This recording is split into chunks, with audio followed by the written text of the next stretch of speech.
오늘은 성령 강림 제 21주 날입니다. 다 같이 일어나셔서 찬송가 629 예배를 드리겠습니다.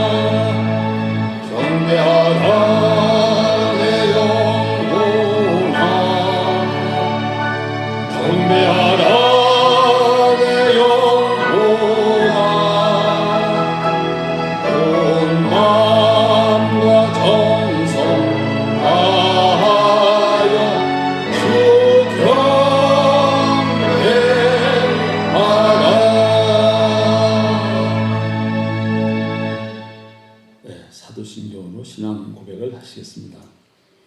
전능하사 천지를 만드신 하나님 아버지를 내가 믿사오며 그 외아들 우리 주 예수 그리스도를 믿사오니 이는 성령으로 잉태하사 동정녀 마리에게 나시고 본디오 빌라도에게 고난을 받으사 십자가에 못 박혀 죽으시고 장사한 지 사흘 만에 죽은 자 가운데서 다시 살아나시며 하늘에 오르사 전능하신 하나님 우편에 앉아 계시다가 저리에서 산 자와 죽은 자를 심판하러 오시랴. 성령을 믿사오며 거룩한 공의와 성도와 서로 교통하는 것과 죄를 사하여 주시는 것과 몸이 다시 사는 것과 영원히 사는 것을 믿사옵나이다. 아멘. 삼위일관 하시겠습니다.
교독문 제66번 시편 150편에 있는 말씀을 교독하시겠습니다. 할렐루야. 그의 성소에서 하나님을 찬양하며 그의 능하신 행동을 찬양하며 나팔 소리로 찬양하며 기뻐 수금으로 찬양할지어다. 소고치며 춤추어 찬양하며 경하고 풍수로 찬양할지어다. 큰 소리 나는 제금으로 찬양하며 높은 소리 나는 제금으로 찬양할지어다. 다 같이 하시겠습니다. 호흡이 있는 자마다 여호와를 찬양할지어다. 아멘. 다 앉으셔서 43장 찬송 보시겠습니다.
새 양식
이제 저희들을 대표해서 민영을 장로께서 기도해 주시겠습니다.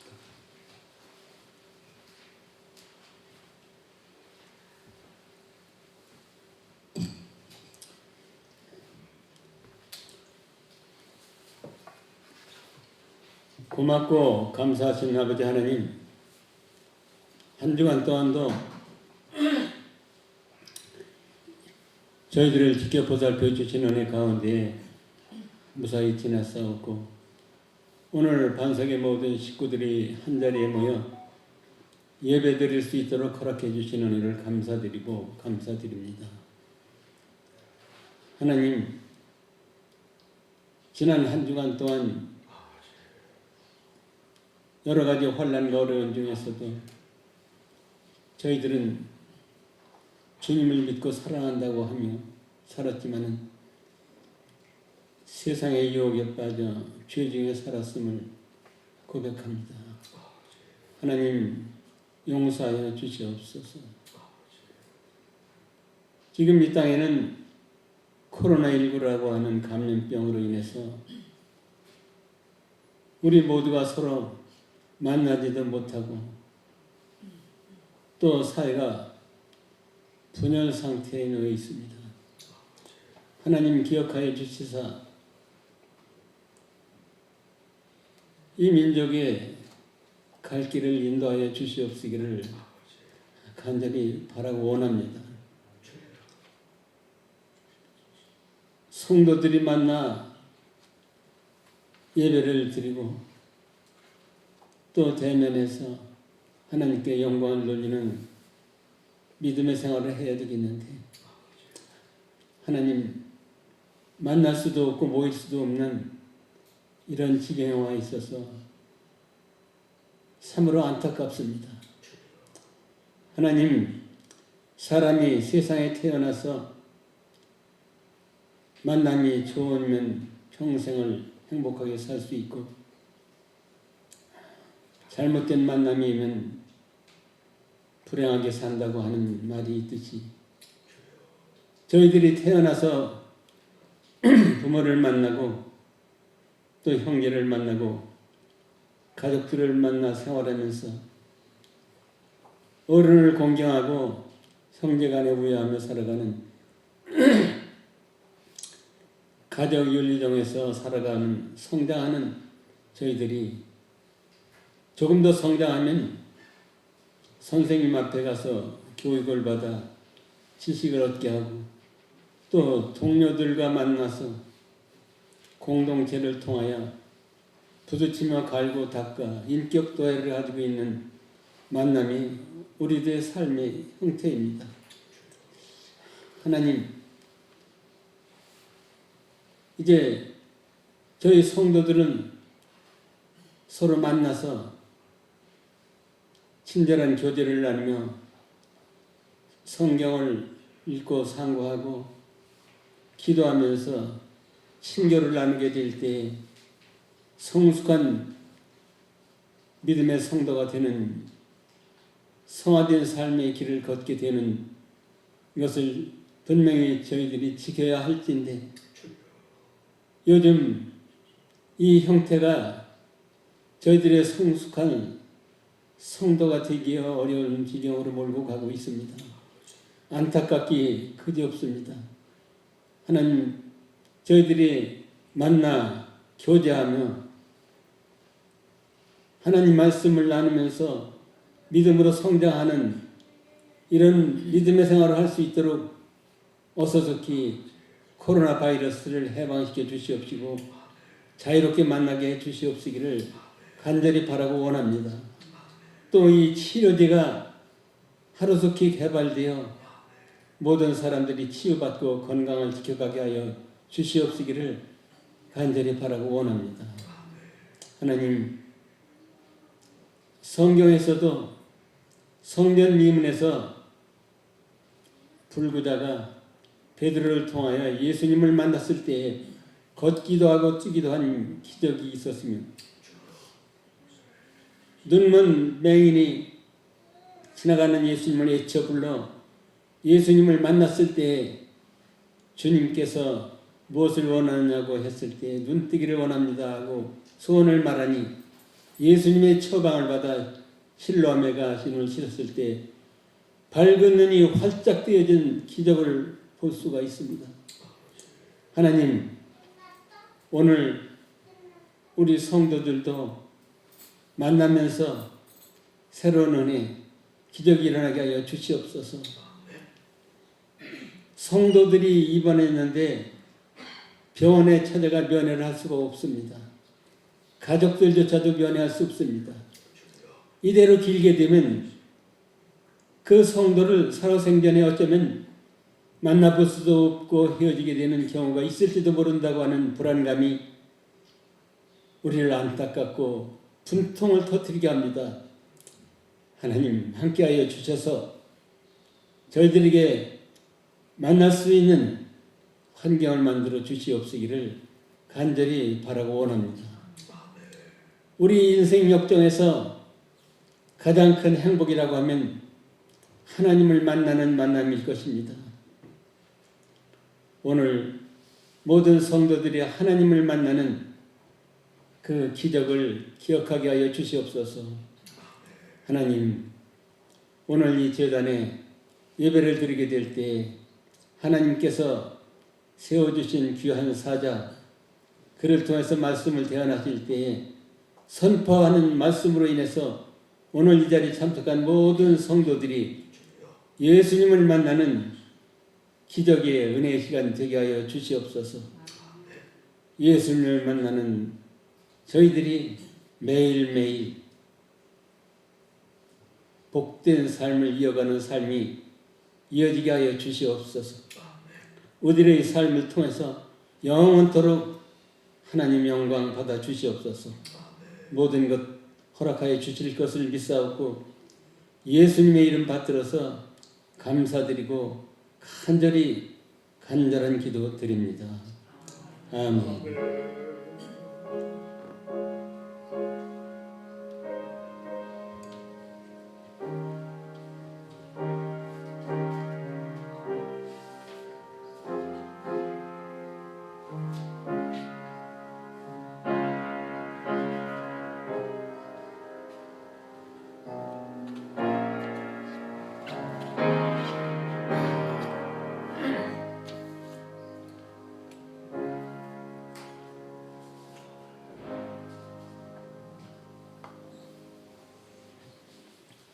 이제 성경 말씀을 보시겠습니다. 베드로전서 2장 21절에서 25절에 있는 말씀을 함께 교독하시겠습니다. 이를 위하여 너희가 부르심을 받았으니 그리스도도 너희를 위하여 고난을 받으사 너희에게 본을 끼쳐 그 자치를 따르게 하려 하셨느니라.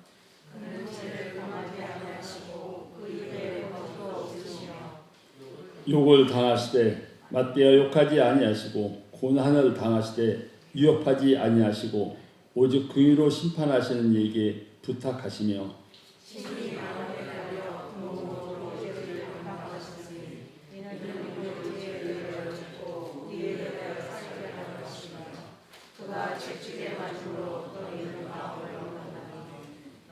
이 25절 함께 하시겠습니다. 너희가 전에는 양과 같이 길을 잃었더니 이제는 너희 영혼의 목자와 감독 되신 이에게 돌아왔느니라.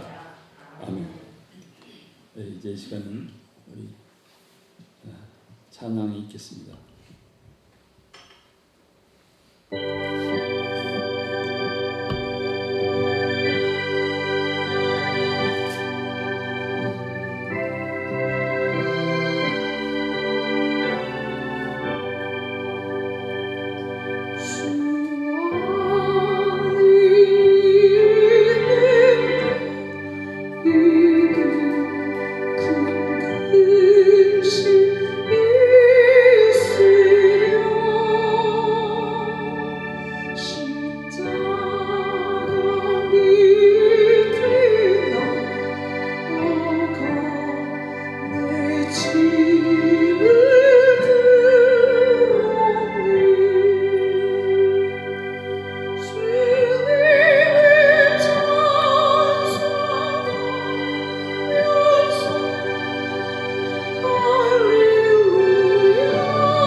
이제 본에 되신 주님의 자취를 따르는 주제를 가지고 담임 목사님 말씀 선포하실 때 많은 은혜 받으시기 바랍니다.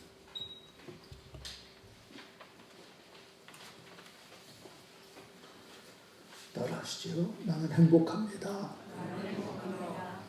나는 평안합니다. 나는 기쁘고 즐겁습니다. 우리의 삶에 코로나19라는 바이러스가 계속 우리들을 고통스럽게 하고 있는데 이제는 또 독감 백신 공포도 엄습하고 있는 상황입니다.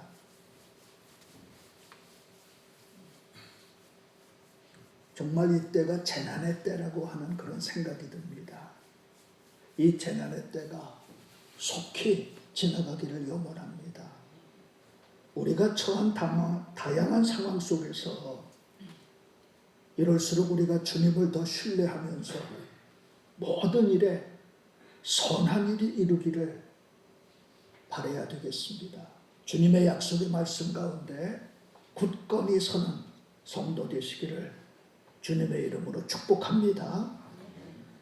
사람은 누구나 자신이 원하는 자기만의 세계를 꿈꾸며 살아갑니다. 그리고 그 세계가 주어지지 않고 원하지 않았던 전혀 다른 세계로 끌려갈 때 원망하게 되고 불평하게 되는 것입니다. 근데 하나님께서는 우리가 원하는 우리의 세계를 이루어 주시는 분이 아니라 하나님이 계획하신 세계로 우리를 이끌어가고 계시다는 겁니다. 그것을 오늘 본문 21절에서 확인할 수가 있는 겁니다. 우리 같이 한번 다시 읽어보겠습니다.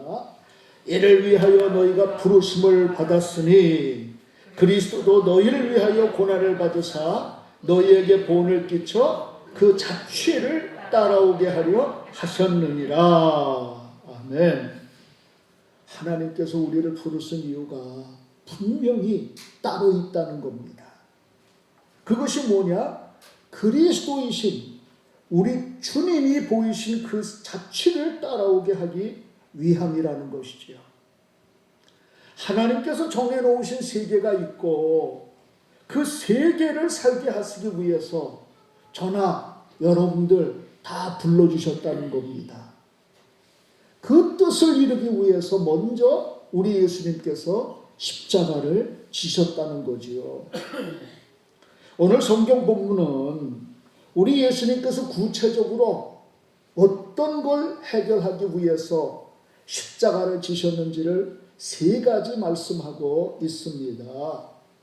그 첫째가 우리들의 죄를 사하기 위해서 십자가를 지신 것이지요. 우리 본문 24절 말씀 다시 한번 읽어보겠습니다. 친히 나무에 달려 그 몸으로 우리 죄를 담당하셨으니 이는 우리로 죄에 대하여 살고 죽고 의에 대하여 살게 하려 하심이라. 그가 채찍에 맞음으로 너희는 나음을 얻었느니라 하였습니다. 하나님이 가지고 계신 변함없는 두 가지 원칙이 있지요. 그 첫째 원칙이 바로 사랑의 원칙입니다. 요한일서 4장 16절에 보면은 하나님이 우리를 사랑하시는 사랑을 우리가 알고 믿었노니 하나님은 사랑이시라 그랬습니다. 하나님께서는 사랑의 하나님이시기 때문에 하나님께서 만드신 이 모든 자연계 그리고 만물을 사랑하십니다. 그 중에서도 특별히 하나님의 형상과 모양을 따라 만들어 놓은 우리 인간을 특히 사랑하십니다. 우리가 부족하고 연약하지만 하나님이 사랑하십니다. 가진 것이 없고 이룬 것이 빈약하고 내놓을 것이 없지만 하나님이 사랑하십니다. 하나님은 말로만 하는 사랑이 아니라 몸과 마음과 행동으로 나타내는 구체적인 사랑의 실천을 통해서 보여주셨습니다. 또 하나의 원칙이 뭡니까? 공의의 원칙이지. 공의의 하나님이시기 때문에 죄를 미워하고 가장 싫어하십니다. 하나님께서는요, 죄와는 함께 하실 수가 없어요. 하나님께서 미워하시는 그 죄를 씻어내기 위해서는 죄값을 치러야만 되는데, 그래서 구약시대 이스라엘 백성들에게 죄를 용서받을 수 있는 유일한 방법을 계시하셨습니다. 그게 뭐예요? 흠이 없고 깨끗하고 정결한 양을 죽여서 피를 뿌림으로써 용서를 받았습니다. 성경에는 피 흘림이 없이는 사함이 없느니라고 그랬습니다. 왜 꼭 그렇게 해야 했습니까? 그게 바로 하나님의 방법입니다. 사람이 지은 죄로 사람이 죽어야 되는데 대신 양이 피를 흘리고 죽는 겁니다. 그래서 이스라엘 백성들은 개인적으로나 국가적으로나 절기나 때가 되면은 양을 죽였습니다. 한 마리 깨끗한 양에게 자기의 모든 저지른 지난날의 죄를 전가시켜가지고 죄를 다 옮겨가지고 뒤집어 씌우고는 죽여가지고 그 피를 흘리게 했던 겁니다. 매년 매번 이 같은 일이 제사장들에 의해서 반복되고 또 반복되고 또 반복되었습니다. 근데 오늘 우리들은 이 양과는 비교할 수 없는 놀라운 양 한 마리를 발견하게 되는데, 그게 바로 세례 요한이 바라보라고 외쳤던 세상 죄를 짊어지신 하나님의 어린 양, 우리 구주 예수 그리스도이시지요. 이 어린 양이 죽으심으로 해서 우리의 죄와 저주가 다 벗겨져 나갔고 우리는 자유함을 얻게 된 겁니다. 십자가는 죄인의 죄를 용서하시는 하나님의 방법이고 능력입니다. 하나님은 오직 이 방법만을 고집하고 계세요. 왜? 다른 방법이 없기 때문이지요. 우리 주님이 달리신 갈보리의 십자가는 나의 죄를 용서하시는 하나님의 사랑의 표현입니다. 그래서 십자가로는 용서받지 못할 죄가 없는 거지요. 좋으신 하나님께서 십자가 밑에서 고백되는 모든 죄를 다 깨끗하게 씻어 용서해 주시는 겁니다. 사실요, 죄의 문제가 해결되었다는 것은 모든 문제가 해결되었다는 말과 같습니다.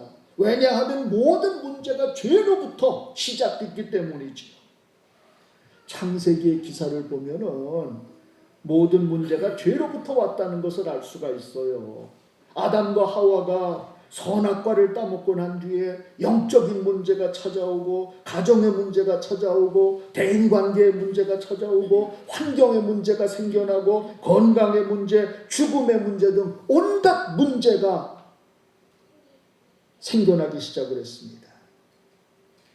근데 우리 예수님께서 모든 문제를, 우리의 모든 문제를 십자가에서 해결하셨습니다.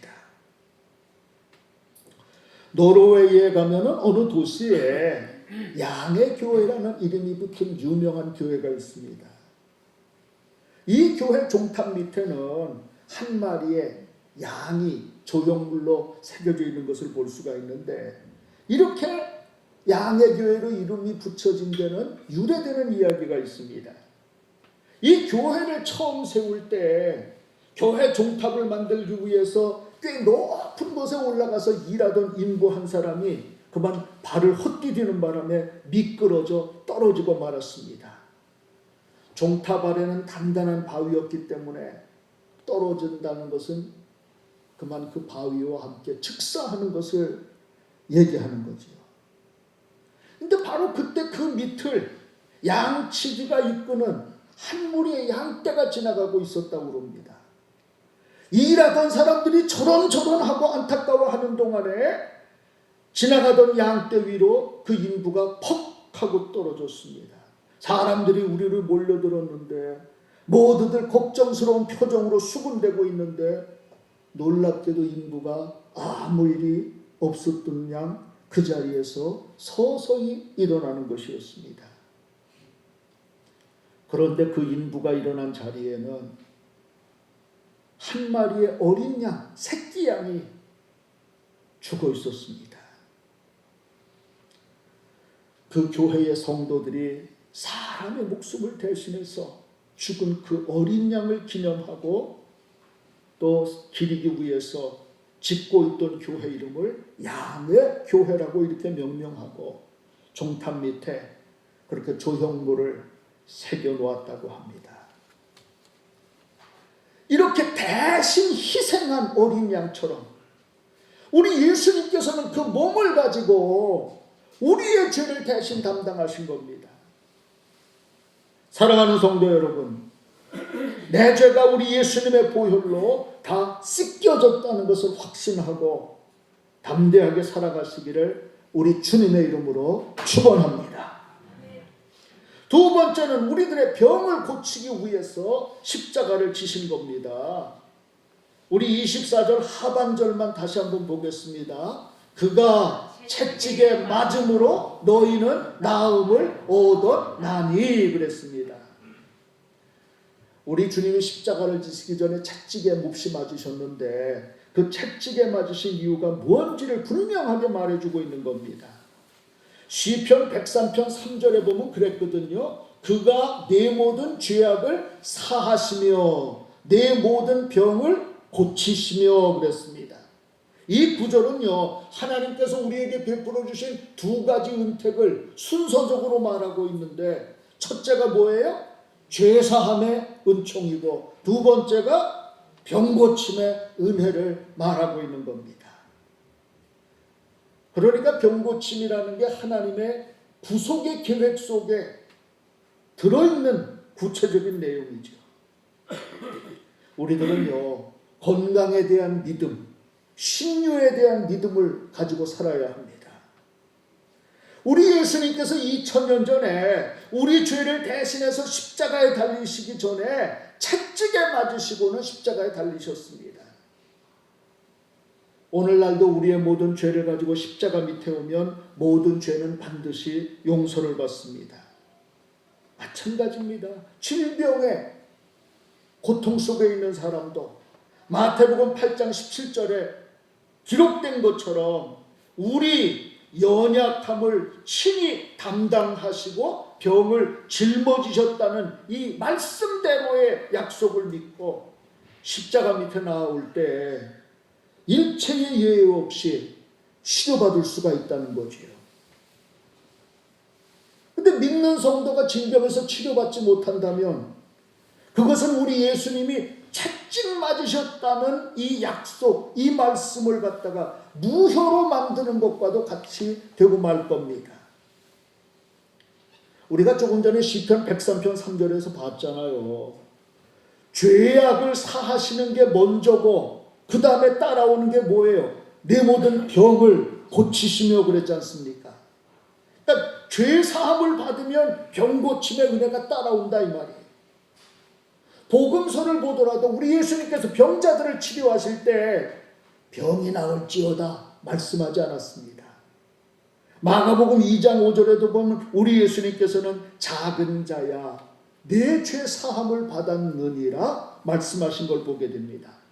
예수님이 이렇게 선포하셨는데 병이 나았습니다.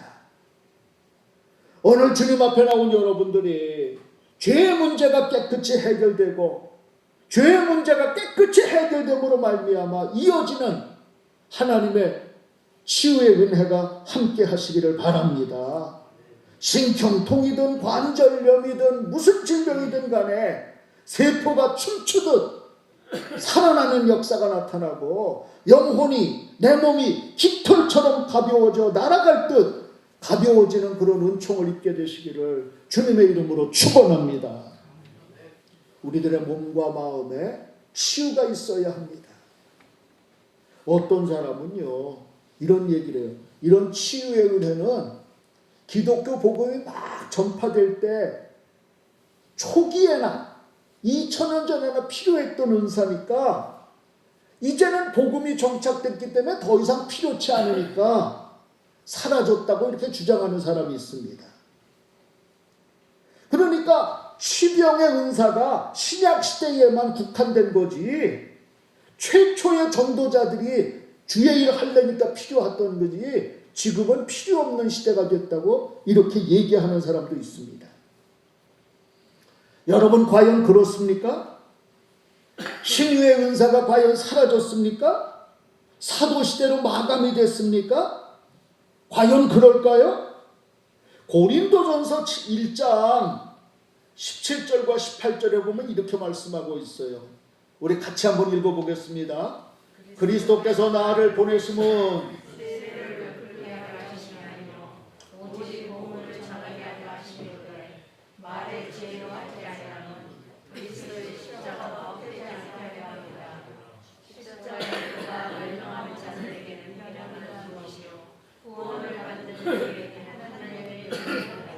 여러분 이 말씀을 간결하게 정리하자면요. 십자가 복음은 구원을 얻는 우리에게 하나님의 능력이라는 이런 말씀이죠. 이 말씀이 우리 예수님의 십자가 복음이 선포되면 반드시 하나님의 능력이 하나님의 권능이 나타나야 된다는 것을 가르치고 있습니다. 십자가의 말씀이 선포됐는데 아무런 권능이 나타나지 않는다. 그건 바로 십자가를 헛되게 만드는 것이라고 할 수가 있습니다. 그렇기 때문에 오늘 이 땅의 교회의 성도들 또 말씀의 사역자들은 이 말씀을 붙들고서 우리 교회를 통해서도 하나님의 권능이 나타나도록 우리 예수님께 매달려야 합니다. 저는 우리 반석교회를 통해서도 온갖 질병이 온갖 질환이 치유되는 주님의 역사가 드러나기를 기도하고 있습니다. 은혜 있게 되시기를 주의 이름으로 축원합니다. 세 번째는 우리들을 인도하기 위해서 십자가를 지신 것이라는 거죠. 본문 25절 같이 읽습니다. 너희가 전에는 양과 같이 길을 잃었더니 이제는 너희 영혼의 목자와 감독 되신 이에게 돌아왔느니라 그랬습니다. 우리가 주님의 십자가를 만나기 전까지는요, 길 잃은 양과 같았습니다. 그런데 이제 십자가를 통해서 주님이 인도하시는 걸 알게 됐고 영혼의 목자 되신 주님 앞으로 돌아오게 된 겁니다. 주님의 십자가는 그것을 따르는 사람에게 큰 위로와 평안과 삶의 소망을 줍니다. 시편 23편에 그랬잖아요. 양을 인도하시는 목자가 여호와신데 그 목자 되신 주님을 따라가면 방황하지 않는다는 거잖아요. 양은 목자를 따르는 게 가장 좋은 길을 가는 겁니다. 그러니까 길 잃은 양과 같은 우리들이 더 이상 방황하며 살지 않도록 주님은 십자가를 지신 겁니다. 그래서 말하지요. 주님 만나면 인생의 방황이 끝이 나더라. 어설프게 믿으면요, 방황 계속해요. 어설프게 믿으면 방황이 계속됩니다. 여러분 어때요? 인생의 방황이 끝나셨나요? 확고하십니까? 사랑하는 여러분, 이처럼 주님의 은혜를 입은 우리들이 어떻게 살아가야 되겠습니까? 21절에 그랬습니다. 이를 위하여 너희가 부르심을 받았다. 그리스도도 너희를 위하여 고난을 받았다. 너희에게 보호를 끼쳐 그 자취를 따라오게 하려 하셨다는 겁니다. 자취를 따라오게 하려고. 그러니까 은혜를 아는 사람은 그에 걸맞게 살아갈 수 있어야 합니다. 은혜를 받은 사람은요, 은혜 받은 모습이 나타나게 되어 있습니다. 은혜 받은 사람과 은혜 받지 못한 사람이 동일하게 살아갈 수는 없습니다. 누가복음 17장에 그 얘기가 나오잖아요. 문둥병자 10명이 우리 예수님 지나가는데 그냥 애절하게 호소를 합니다. 고침받았죠. 주님의 은혜가 임했죠. 근데 그 중에 9은 모두가 다 제 길로 가버리고는 한 사람만, 9은 자기 몸이 깨끗해졌다는 것만 그냥 기뻐가지고 그냥 날뛰던 사람들이었고, 오직 예수님께 돌아와서 살해하고 감사한 사람은 자신의 몸을 깨끗게 한 분의 은혜를 먼저 기억하고 돌아왔던 겁니다. 은혜를 받은 사람과 받지 않은 사람의 차이가 이런 겁니다. 성도가 누구예요? 은혜 받은 사람들입니다. 그러니까 은혜를 받았으니까 은혜 주신 분을 갖다 바라보면서 그 앞에 엎드려 살아가는 게 당연하지 않겠습니까? 그런데 대부분의 경우는 은혜 받은 자신을 바라봅니다. 은혜를 받았다고 하면서도 여전히 자기의 길을 갑니다. 은혜를 받았다고 하면서도 여전히 방황합니다. 성도는 죄에서 깨끗해진 사람입니다. 우리 예수님의 피 흘리심으로 이루어진 놀라운 은총을 혜택을 받은 사람이죠. 그렇기 때문에 성도 여러분, 은총을 베푸신 주님에게로 날마다 나아가면서 주님 앞에 엎드려 받은 은혜 증거하면서 살아가게 되시기를 주님의 이름으로 축원합니다. 우리 성도들의 삶이 은혜 받지 못한 사람과 같을 수가 없습니다. 다를 수밖에 없습니다. 은혜 받은 사람은 이미 충족된 은혜에서 감사하며 살아가게 됩니다마는 은혜 받지 못한 사람은 항상 부족함에 허덕이면서 뭔가 자신을 채워가려고 발버둥치며 애쓰고 살아갈 수밖에 없는 겁니다.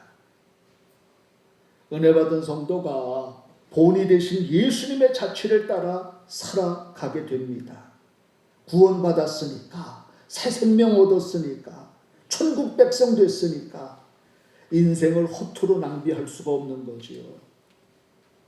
제가요, 오래전에 중국 베이징에 갔을 때 그 16세기경에 살았던 명나라 황제 그 13개의 능이 있는 명십삼능이라고 하는 곳이 있어요. 그러니까 명나라 황제들 13명의 능이 있는 그런 묘입니다. 근데 어느 묘 앞에 이렇게 가보니까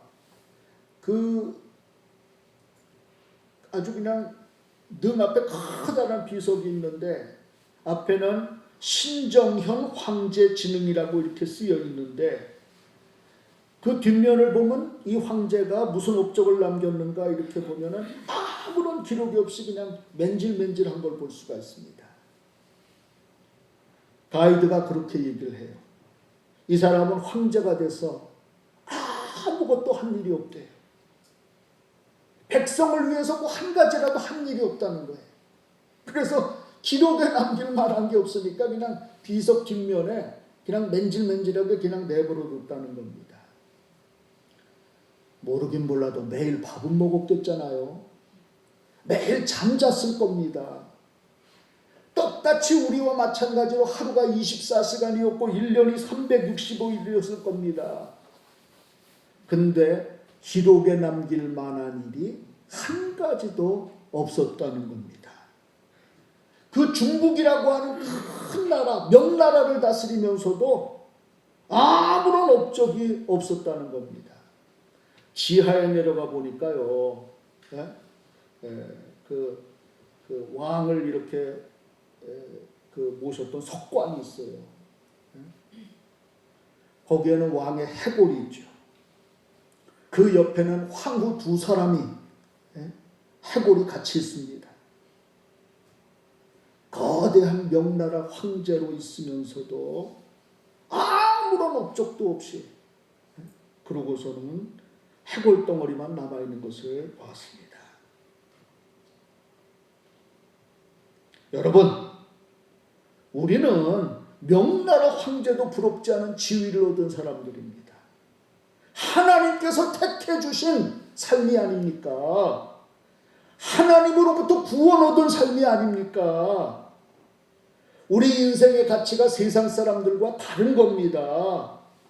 그렇기 때문에 신앙생활에 더 적극적이어야 합니다. 사명이 있기 때문에 더 힘있게 헌신할 수 있어야 합니다. 더 헌신적이 돼야 합니다. 지금 우리에게 생명이 있기 때문에 사명도 감당할 수 있지만 바꿔 말하자면 사명이 있기 때문에 생명도 있는 겁니다. 이 땅에서 사명이 다 끝나게 되면 생명도 끝나게 되어 있습니다. 그렇기 때문에 하나님께서 우리에게 주신 사명을 생명보다 귀하게 감당하는 우리 반석의 성도들이 돼서 하루하루 더 알차고 충실하게 믿음으로 살아가게 되시기를 우리를 구원하신 예수님 이름으로 축원합니다. 축원합니다.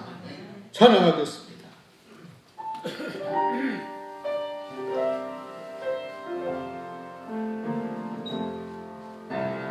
이세 나의 하나님, 내가 저렇게고 영원의 주의 이름을 성적하리이다.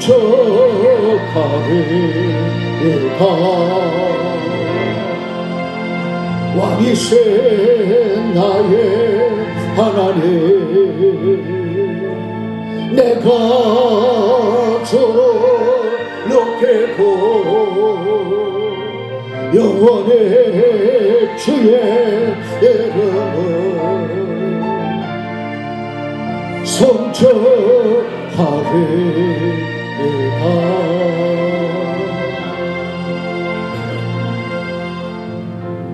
하나님, 우리에게 남은 생애가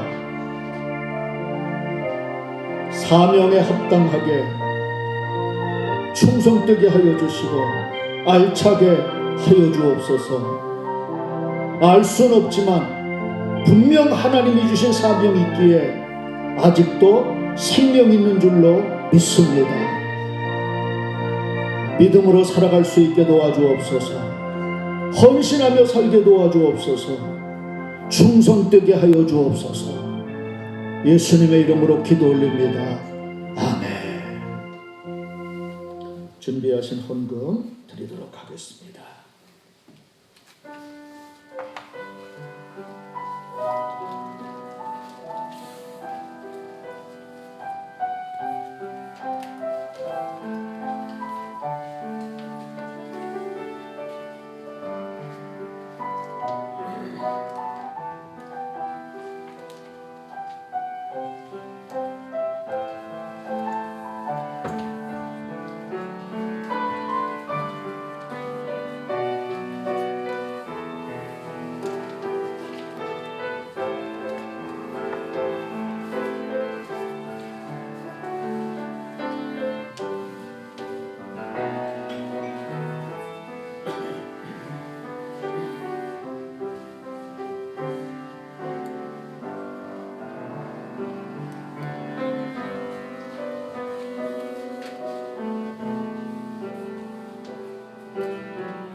봉헌하겠습니다.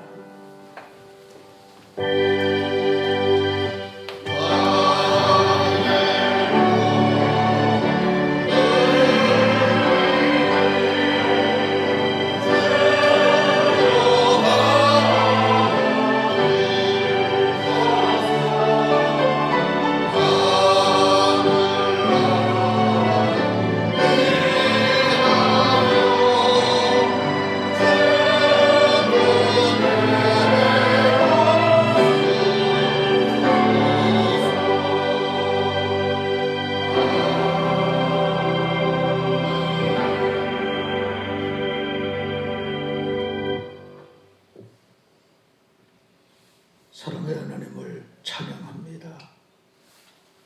날마다 우리에게 일용할 양식을 주지 않았다면 오늘 이 시간 저희들은 결코 이 자리에 있을 수가 없을 것입니다. 우리 힘으로 할 수 있는 게 아무것도 없습니다. 우리의 삶이 하나님의 은혜고 또 섭리임을 믿습니다. 이 시간도 순서를 따라 가진 것의 일부 주님 앞에 드립니다. 이 드리는 일부는 우리의 소유의 전부가 주님의 것임을 고백하는 것이지요. 성도들이 11조와 감사 헌금과 또 각양의 헌금과 선교 헌금, 건축 헌금, 다양한 제목으로 주님께 드리는 이 헌물을 연락하시고 손길마다 복되게 하여 주옵소서. 더 많은 것을 드릴 수 있도록 재물의 복 주시옵소서. 주의 일 감당할 수 있도록 건강의 복 주시옵소서. 믿음으로 살아갈 수 있도록 평안의 복 주시옵소서. 앞길 위에 주의 소유 펼치심이 그 손길이 나타나게 하시고 자녀들이 이름을 드러낼 수 있도록 주님이 세워 주시옵소서. 예수님의 이름으로 축복하며 기도 올립니다. 아멘.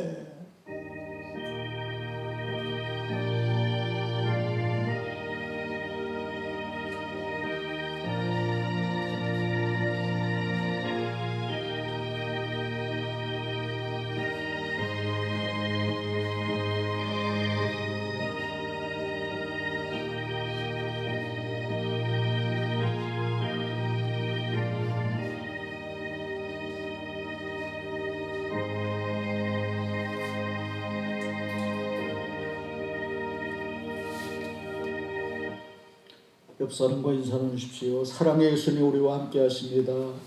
사랑의 예수님 우리와 함께 하십니다. 사랑의 예수님 우리와 함께 하십니다.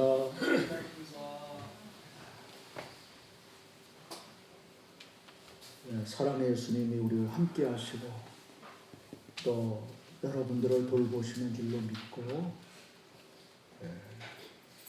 살아가시기를 바랍니다.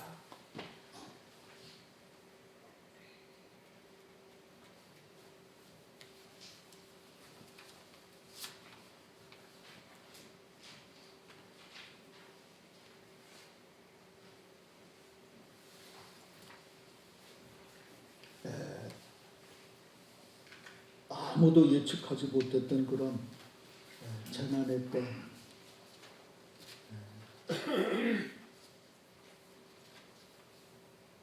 백신 맞고는 또 왜 그렇게들 죽어요? 저도 며칠 전에 맞았는데 이거 불안해서 살 수가 있나 이게. 보니까 뭐 나흘 있다가도 죽고 일주일 있다가도 죽고 백신 모두 죽는다고 하니까 저도 얼마나 불안한지 모르겠습니다. 내심 하나님께 기도해요. 하나님 우리 두 형제가 어머니 살아계신데 줄초상나면 되겠습니까? 하나님 살려주세요 하고 제가 기도합니다. 근데 느닷없이 또 김신혜 집사 부친되는 김태호 권사님 저하고 같이 23년 같이 신앙생활하신 김태호 권사님 83살이신데 요양병원에 한 5년 계셨어요. 한 5년 계시다가 어제 오후에 또 하나님 부르심 받았다고 그래서 깜짝 놀랐습니다. 제 아우가 급하게 하나님의 부르심을 받은 데 대해서 위로의 말씀 해주시고 또 조문해 주신 성도 여러분께 감사드리고요. 여러분들의 위로가 큰 힘이 되었음을 알려드립니다. 감사합니다. 세 달의 청지기로 안내사역은 민경납 장로님 또 양희진 권사님이시고 봉헌사역은 임좌남 권사님, 김영희 권사님, 이환주 집사님께서 맡아주시겠습니다. 중부용산지방 종교개혁 기념성회가 오늘 2시부터 예수마을교회에서 이루어지는데 코로나 시대로 또 유튜브로도 생중계가 된다고 하니까 여러분들이 유튜브 예수마을교회 이렇게 치시면 그 집회 실황이 이렇게 중계가 된다고 하니까 시청들 하시면 좋겠습니다. 다음 주의 기도는 차동일 장로님께서 해주시겠습니다. 오늘 떡은 민태홍 권사님 가정에서 준비를 하셨는데 우리 민경종 장로님께서 84번째 생일을 맞으셨어요. 우리가 예전처럼 이렇게 식사를 접대하면서 축하하는 그런 자리가 있어야 되는데 지금 그러질 못하니까 그냥 떡을 이렇게 준비하신 것 같습니다. 예배 순서 중이지만 우리 장로님 84번째 생일 맞으신 거 축하하면서 우리 같이 생일 축하 노래 한번 불러드립시다. 장로님 잠깐 일어나세요. 네.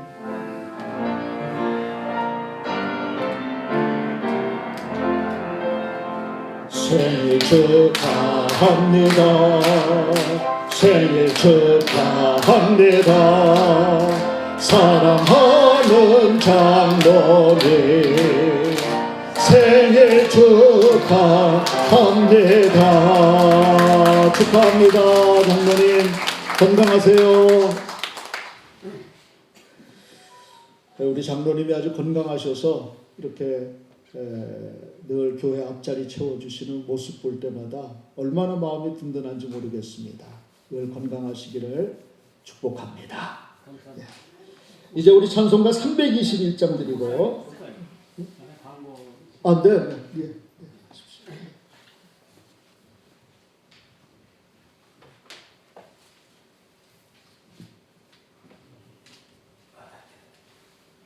예, 오늘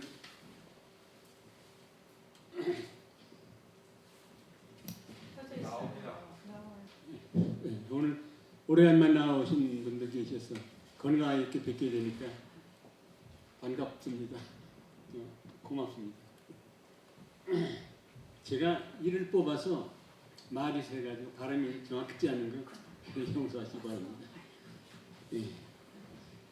제가 20-30년 전에부터 선교하던 그런 것을 기억하면서 오늘 부탁을 좀 드리고자 합니다. 세운상가에 아파트가 있을 적에 그때 뭐 여기 송권사님이라든가 차동일 장로님 모두 다 거기 사실 때인데 선교를 하러 우리 교인들이 이 전단을 만들어 가지고 와서 집집마다 놓고 해서 아파트 문을 열게 했습니다. 그래 그 전단을 넣어주게 되는데 한참씩 있다가 받는 분은 그냥 고맙다고 받는 사람도 있겠거니와 어떤 젊은이는 여인이 퉁명스럽게 귀찮게 한다 그러면서 문을 탁 닫아주고 전단지도 받지 않는 그런 냉대를 받은 경험이 있습니다. 그러나 계속해서 그 전단을 돌리는 선교를 했던 적이 나는 생각이 납니다. 그게 이어지다가 최원진 목사님 계실 때만 해도 전단지를 만들어가지고 이 사거리 여기 청계천 그 다리 옆에 사거리에 나가서 온 교인이 몇 부대를 이렇게 나눠서 편대로 나눠서 선교했던 적이 있습니다. 그런데 그때도 보잘것없는 전단지 하나에다가 반창고 아니면 성냥맷같이 붙어있는 그걸 전해주면서 교회에 나오시라고 예수 믿으라고 그렇게 전도한 적이 있습니다. 그런데 오늘 제가 말씀드리고 싶은 것은 여기 밖에 지금 저 밑에 쌓여있고 여기 안내석에도 있는 이 다락방 이 선교지가 나오는데 이게 세계 기독교 연맹 한국 지부에서 발간되고 있는 건데요. 지금 이게 영어, 일어 이렇게 한국어에서 3개국어로 번역돼서 나와 있는 게 있어요. 그런데 여기는 지금 영어판만 지금 나와 있습니다. 근데 제가 이걸 왜 말씀드리는 거니 옛날에 우리가 전도할 적에 전단지 하나 가지고 보잘것없는 전단지 하나로서 망신까지 당하면서 했던 때보다 지금 이 선교지 한 권이 이게 얼마나 품위가 있는 선교지인지 모릅니다. 이 다락방이. 내용을 보면요. 이게 1년 365일 하루도 빠지지 않고 있는데 여기 집필한 사람들이 세계 각국의 교역자들이 대부분이신데 그들이 심혈을 기울여서 기록한 내용입니다. 서양 사람들의 사고방식으로 써진 거기 때문에 우리에게 빨리 이해가 되지 않는 부분도 있습니다. 그러나 한 서너 번쯤 읽어보면은 그 이해를 할 수가 있는 부분이 있어요. 근데 이 선교지를 우리가 지금 교회에서 50만 원 1년간 부담을 하고 있습니다. 또 이 이사장으로 계신 정의선 목사님이 우리 목사님하고도 가까운 친분이 있으셨고 그렇기 때문에 우리가 1년에 50만 원 지원하면서 매월 50불씩 이게 나오고 있죠. 매월이 아니라 2달에 한 번씩입니다. 계간지인데 이거의 내용이 너무 훌륭하고 좋은데 여기에 영어로 된 거는 특히 뭐 모든 분이 다 필요하겠지만 청장년분들에게는 간단한 여기 기도라든가 아니면 오늘의 묵상 이런 내용은 아주 간단한 단어면서도 우리가 영어 공부도 할 수 있는 기회도 되고 그래서 참 좋은 내용이고 이 믿음을 가진 이건 전부 신앙의 체험을 한 분들이 쓴 거예요. 그래서 이게 참 소중한 전단지인데 이걸 우리 교회에서 지금 밑에서 그냥 쌓여서 그냥 지나고 썩어가고 있어요. 이거는 여러분들이 가지고 계시다가 가까운 분에게 시간 있을 때 한번 읽어보시라고 합니다. 이 책을 주는 게 품위도 있지 않습니까? 이게 그냥 책을 독서 이거 선물하는 식으로 그렇게 전해주면 그분이 우리 감리교에서 나오는 비슷한 게 있습니다. 하늘 양식이라고 그러는 게 매일매일 가정 예배 드릴 수 있도록 하게 나와 있는 게 있는데 그건 책으로 나와 있기 때문에 그렇게 쉽게 가지고 다니지 못하고 이건 폭견용이니까 가지고 다니면서 주위에 있는 분들 내가 가까운 사람들 또는 처음 보는 사람들 주고 싶은 사람들에게 전해졌을 때 그분들이 당장은 안 볼지라도 넣고 다니면서 언젠가 한 번은 이렇게 보아서 어느 것 하나에 마음이 들어서 읽었다고 한다고 하면 이미 그분에게는 기독교 씨앗이 뿌려진 거로 봐야 되겠습니다. 그러면 그 씨앗이 발아해서 싹이 나고 성장하는 것은 하나님이 하시는 일이고 우리는 씨앗을 전에만 줬으면 그걸로 사명을 다한 거라고 볼 수 있습니다. 그런데 이것조차도 우리가 지금 하지 않아서 여기서 그냥 묵어가고 썩어가는 게 너무 안타깝습니다. 선교지 전단 만들어서 다녔던 그때 보다 월등히 품이 있는 이 다락방 소중히 여기셔서 여러분 가급적 한 가정에 한 부씩만 가져가셔도 아마 저기 남아있지 않을 겁니다. 내가 보지 않으면 주위에 있는 사람, 가까운 사람 아니면 처음 보는 사람이든지 선물용으로 전해주셔서 반드시 이게 선교용으로 우리 교회가 유용하게 쓰여지기를 바랍니다. 모든 사람들은 다른 교회에서 이걸 100권, 200권 파서 군 선교로 보내고요. 기타 어느 조직의 단체 이런 데 보내기도 하는데 우리 교회에서도 그렇게 하려고 하는 걸 저는 우리 교인들이 선교하는 선교용으로 쓰자고 전도용으로 쓰자고 제안을 해서 이걸 지금 교회에 쌓아놓고 있는데 이게 교회에 남아서 썩어가지 않도록 좀 여러분들 관심 가지고 한 부씩 두 부씩 가져가셔서 주위에 있는 분들에 전해주면 이 책자 그냥 내버리지는 않을 겁니다. 누가 보든 보고 싶은 사람이 한 번쯤 볼 수 있을 텐데 그때마다 우리는 보람 있는 선교를 한다고 하는 그런 자부심을 가지고 애용하면서 이 다락방 전해주셨으면 하는 부탁을 좀 드리고 싶습니다. 이상입니다. 아멘. 네, 감사합니다.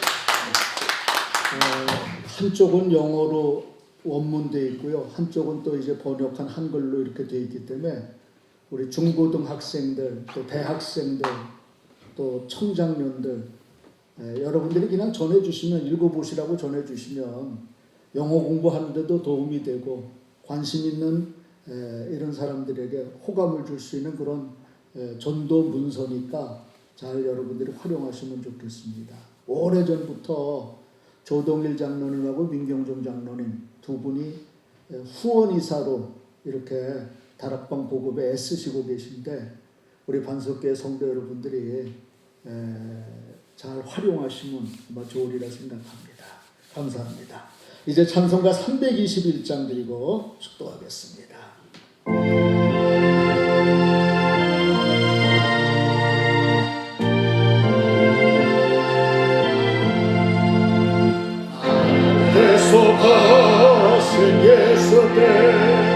내 생명 모두들이 늘 진실하게 하소서.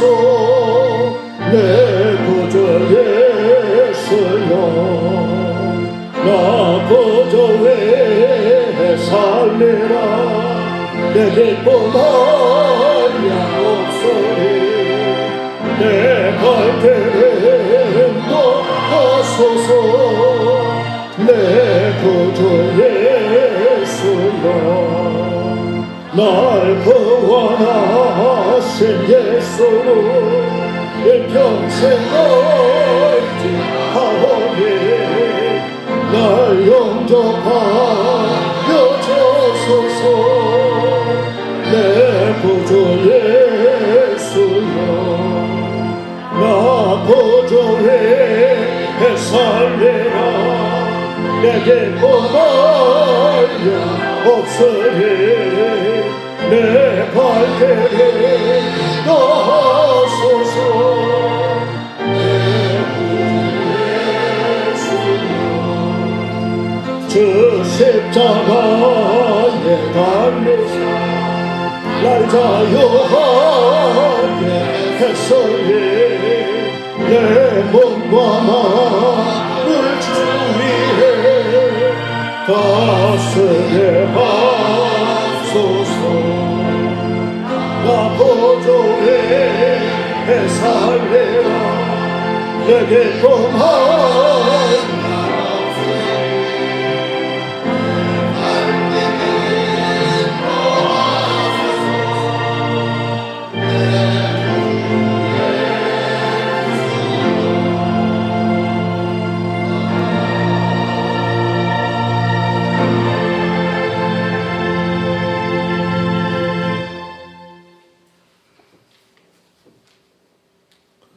이제는 죄인을 사랑하사 대신하여 희생의 어린 양이 되신 우리 구주 예수 그리스도의 구속의 큰 은혜와 하나님 아버지의 놀라우신 사랑하심과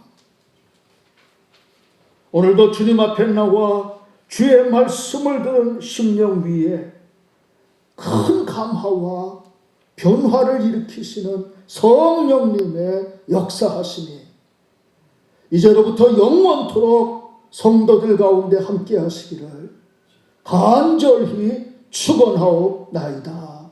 아멘.